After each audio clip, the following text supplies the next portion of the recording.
je suis blanche comme un cul, j'ai dû refaire cette vidéo. C'est pour parler du bouquin qui m'a le plus cassé les couilles en 4 ans d'auto-édition. C'est une bonne vidéo qui commence.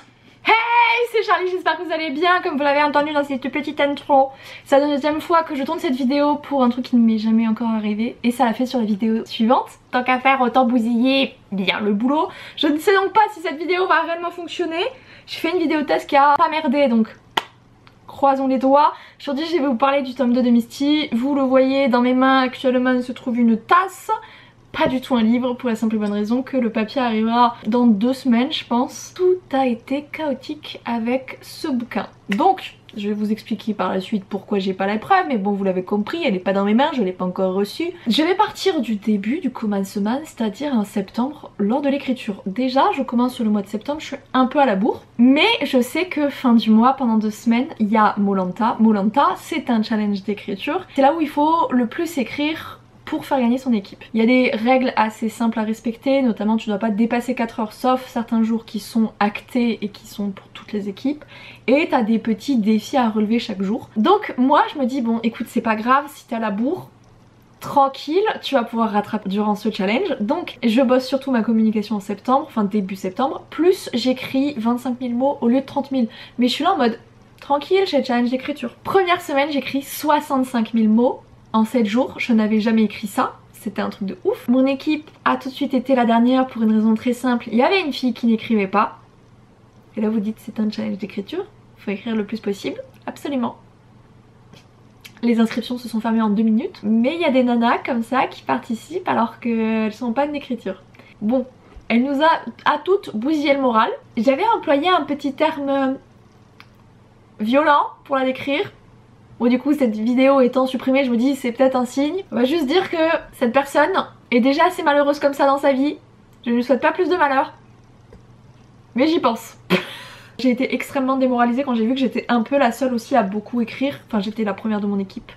Et ça dès le début. Ça m'a vraiment miné le moral. J'ai presque pas écrit et en fait si vous voulez la dernière semaine, donc la deuxième et dernière semaine, le dimanche on était libre, on n'était pas bloqué à 4 heures. J'ai voulu essayer d'écrire un petit peu et surtout ouais de pas finir comme ça quoi. Et je me suis démonté les phalanges de cette main. Mais alors quand je vous dis démonter, c'est à dire que là au moment où je filme on est le 9, cette vidéo sort le 9 novembre et j'ai toujours mal. C'était il y a 1 mois et demi et j'ai toujours des douleurs. J'ai vu une pote qui est ostéo qui m'a dit qu'en gros c'était une inflammation, il fallait attendre. Donc la douleur est maintenant supportable, vraiment. Je n'ai pas tout le temps mal quand j'écris, mais je n'ai pas repris mon rythme habituel d'écriture. Ça va bientôt arriver et je vous avoue que ça m'angoisse énormément parce que écrire 8000 mots par jour, tu sollicites énormément cette partie-là de tes mains. Logique quand même. Je sais pas si je vais tenir. Sauf que j'ai pas le choix en fait, j'ai des sorties à faire, puis même moi j'ai envie d'écrire au-delà de ça, au-delà de juste je me suis engagée, il y a ce truc de j'ai très envie d'écrire, donc je suis un peu angoissée sur cette partie-là. Mais bref, le bouquin il est fini en gros en septembre, je le corrige et tout, je l'envoie à Cécile, donc ma correctrice. Normalement on s'envoie partie par partie, elle avait déjà la première partie, elle avait pas trop travaillé dessus. Oui, alors elle aura en tout 1 mois de retard. En plus à ce moment-là évidemment je pars à Lille, donc ça décale tout. Je reviens, je rush la correction, elle me fait vraiment les derniers retours. Elle me dit ouais, il manque un chapitre entre Alex. Et je sais pas si je dois trop vous parler d'Alex parce que si vous avez lu le tome 1, vous voyez qui c'est un de ses collègues et j'irai pas plus loin comme ça. Voilà, c'est son chef collègue un peu quand même. Et elle me dit ouais, ça manque d'un chapitre en fait où Misty et Alex cherchent des indices dans les catacombes, puisque le tome 2 de Misty se passe en partie dans les catacombes de Paris. Je lui dis ok, j'étais dans la merde, on était déjà très à la bourre, mais vraiment très à la bourre. Je dis ne panique pas, je l'écris et tout. Je l'envoie direct pour qu'elle le corrige. C'est bien d'en rajouter un chapitre. Il est bien en vrai ce chapitre, franchement je pense que vous serez incapable de savoir où il se trouve sauf si vous cherchez précisément cet endroit là. J'ai bien fait mon travail.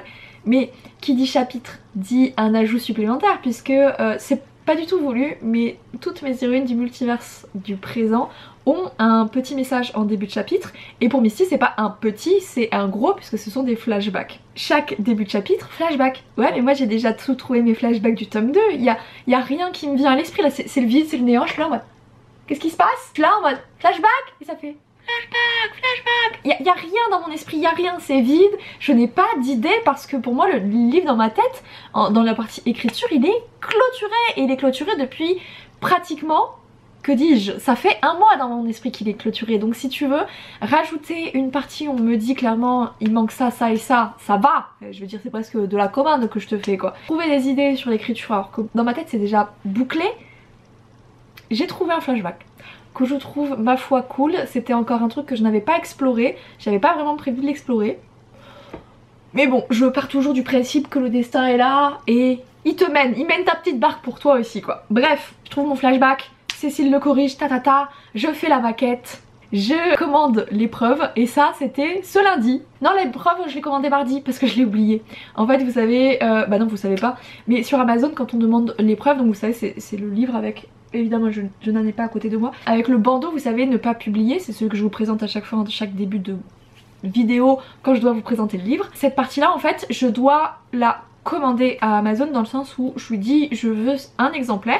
En fait il va m'envoyer un lien, c'est environ sous les 2-4 heures il m'envoie un lien où je dois cliquer. En fait ce lien il est dispo pendant 24 heures et il me permet de commander l'épreuve. J'avais oublié, je l'ai fait mardi, rien qui va. Lundi je me dis vas-y, l'algo Amazon a changé, je l'ai bien vu avec Azuna, ça a pas trop fonctionné comme j'ai fait d'habitude. Je me suis dit je vais faire une promotion mais beaucoup plus intense sur un laps de temps très réduit. Je me dis bah, je vais faire mon cover reveal lundi. Le bouquin sort donc demain pour nous, si vous regardez la vidéo à sa sortie. C'est lundi de la même semaine là. Il y avait un problème avec Creator Studio, le post ne s'est pas mis. Voilà. Et puis enfin la vidéo, hier je commence et là qu'est-ce que je vois pas? Un logiciel vidéo, il y a des bandes en fonction du son et là c'était plat comme un cardiogramme d'une personne décédée parce que ça a merdé, ça fait sa vie sur l'autre vidéo. Il y a globalement rien qui va puisque aussi hier Magali m'a fait remonter qu'en fait j'ai fait une erreur, j'ai pas mis tome 1, j'ai mis tome 2 pour le tome 2 dans le titre. C'est légèrement gênant quand même. Et il faut savoir qu'Amazon, quelques jours avant, donc moi c'était lundi minuit, je ne peux plus toucher au texte et je ne peux plus toucher à la fiche produit avant sa sortie en précommande. Et il y a rien qui va avec ce bouquin, ça me fume. Chaque étape a été une épreuve. C'est vraiment le mot que je garde au plus profond de mon être. Tout est une épreuve.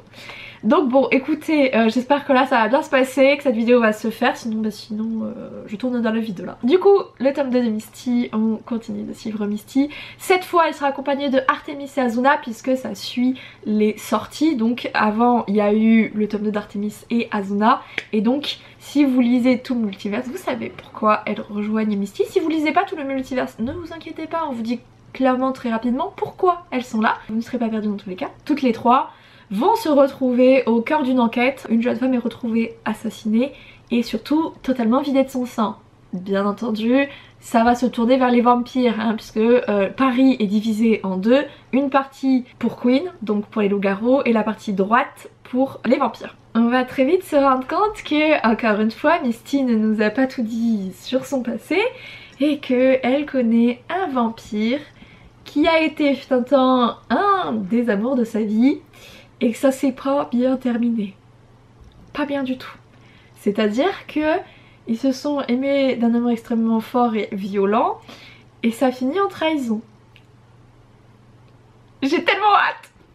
C'était la première fois que j'écrivais une relation comme celle-ci où ils ne finiront pas ensemble. Je vous préviens tout de suite, Samuel et Misty ne finiront pas ensemble. Je préfère briser vos espoirs tout de suite. Parce que sinon, genre, vous allez être profondément triste en lisant le bouquin parce que même moi, j'étais là en mode... Ils seraient bien alliés ensemble. Hein. Mais Samuel est destiné à quelqu'un d'autre. Misty, à la fin du tome 2, vous savez, après, je l'ai pas trop caché, mais j'ai vraiment des personnes qui m'ont dit, ouais... Misty, je la vois finir avec d'autres personnes que son love interest. Parce que je me suis éclatée pareil. C'était très bizarre parce qu'en fait j'ai écrit 65 000 mots en une semaine et j'étais mais exaltée dans mon écriture. Je ne pensais qu'à ça, j'en faisais des insomnies parce que je voulais écrire. Enfin c'est un truc de dingue. La seule fois où ça m'est arrivé de cette violence là, c'était avec Wedding Games. Et c'est une sensation incroyable parce que t'as l'impression de voler au-dessus de ton bouquin. Tu vis pour lui, tu manges pour lui, toute ta vie est en stand-by pour ce livre. C'est dommage du coup d'avoir des problèmes de santé maintenant à cause de ça, mais c'était une sensation incroyable et c'est ça qui me fume de rire, c'est que tout s'est mal passé dans le livre, mais l'histoire, j'ai adoré écrire le tome 1, c'était pas au début évident, puis dès que j'ai mis les flashbacks ça s'est réglé. mais je trouve que ce tome 2 il est monstrueux, voilà, il est incroyablement mieux que le tome 1. Maintenant on va voir, ça se trouve vous allez dire non, Charlie ça pue la merde, mais moi je suis trop contente de ce que ça rend. On voit Misty et Artemis. Si vous n'avez pas lu le tome 2 d'Artemis, vous ne savez pas à quel point ces deux-là, j'adore leur duo. Je peux mourir pour ce duo, je le trouve incroyable. Elles sont tellement drôles. Il n'y en a pas une pour rattraper l'autre, mais c'est à dire que Artemis, voilà, elle est faux folle, elle est très dans l'humour et ça se voit dans ses livres. Elle est extrêmement drôle même quand elle réfléchit et quand elle pense. Misty elle est quand même plus sur la réserve, elle est plus ironique aussi. Artemis elle a 25 ans, ok, 24 dans le premier et 25 dans le deuxième. Misty elle a 234 ans, si vous voulez elle est vieille quand même. C'est une belle dame, c'est une vieille dame. Mais avec Artemis, elle récupère cette espèce d'âme d'enfant qu'au final elle n'a jamais eu. Parce que bon, quand on lit les flashbacks, on se rend très vite compte que rien que par l'époque, mais aussi par sa famille, elle connaît pas réellement une jolie enfance. Ce qui est drôle parce que Artemis non plus, mais Artemis elle a su préserver son âme d'enfant. Là, peut-être grâce à l'époque où on considérait déjà les enfants d'une meilleure manière. Alors que c'est vrai que pour Misty ça a jamais été le cas. Très vite elle a tué un peu toute forme de faiblesse en elle et c'est passé par démolir un peu sa partie faible et sa partie un peu enfant. Mais du coup les deux ensemble matchent très bien. Azuna, c'est vrai que c'est toujours un peu délicat, tu sais, quand tu rajoutes quelqu'un d'autre dans un trio, même dans la réalité je trouve, et c'était le cas aussi, mais Azuna, parce qu'il y a un truc particulier dont je ne veux pas vous parler pour pas vous spoiler si vous ne l'avez pas encore lu, ça passe super bien. Azuna en vrai elle a ses mimiques, elle a ses trucs qui la rendent ultra attachante. Je pense que si vous n'avez pas découvert Azuna avec son bouquin à elle, que vous la découvrez dans Misty, elle va beaucoup vous plaire. Je trouvais que Azuna était extrêmement chouette dans ce tome 2 et elles se font extrêmement bien. Avec le duo de choc, ça devient un trio. Bientôt on sera sur un quatuor, il va falloir attendre mars, mais ça arrive petit à petit et c'était exceptionnel. Enfin vraiment j'ai tellement tout aimé, c'était trop bien. J'espère que vous allez autant l'apprécier que moi. Je vais pas tourner en rond, je vais pas rester plus longtemps parce que j'avoue que j'ai peur que cette vidéo ne se fasse pas du coup.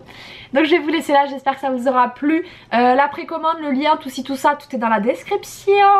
Pour le précommander si jamais, les précommandes c'est toujours très important, sinon achetez-le le jour de la sortie en numérique, du coup le papier aura un peu de retard, mais il est dispo dans la boîte 20 Kindle, dans le numérique, hop là.